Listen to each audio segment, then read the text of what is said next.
Bonjour, aujourd'hui l'anomalie de Hervé Letellier, le prix Goncourt 2020.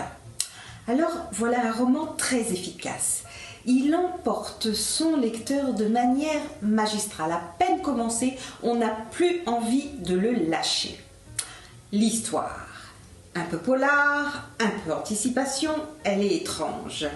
Un vol Paris-New York a lieu en mars 2021. Il se dédouble et se reproduit à l'identique en juin 2021 avec le même appareil et à l'intérieur les mêmes passagers. Ce ne sont pas des clones, ce sont des doubles, ils sont rigoureusement les mêmes.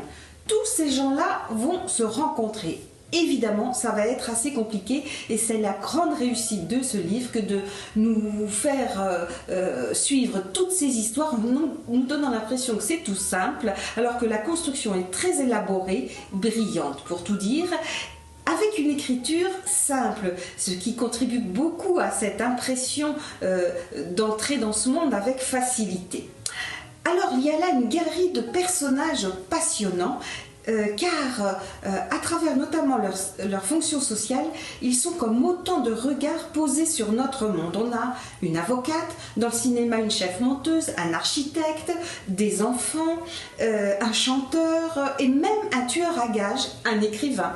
Voilà, et tous ces gens-là sont très intéressants et ils vont rencontrer leur double et à ce moment-là, ça donne comme un jeu de miroir. En fait, ils sont confrontés à eux-mêmes, ils s'interrogent sur ce qu'ils sont, sur leur fonction sociale, sur le sens qu'ils veulent donner à leur vie. C'est donc un livre évidemment sur le sens de la vie, puisque le thème de la mort est aussi assez présent. Et tout ça dans un contexte mondial très actuel, traversé par toutes les questions cruciales de notre temps, le climat, les avancées vertigineuses de la science, les équilibres géostratégiques. Alors voilà un livre qui pose des questions sérieuses, mais pas avec l'esprit de sérieux. Pourtant, il repose sur une impressionnante érudition d'ailleurs. Et pourtant, il emmène son monde, c'est un divertissement et c'est sa force, il est ludique, il est réjouissant. Voilà un livre qui va emporter bien des lecteurs.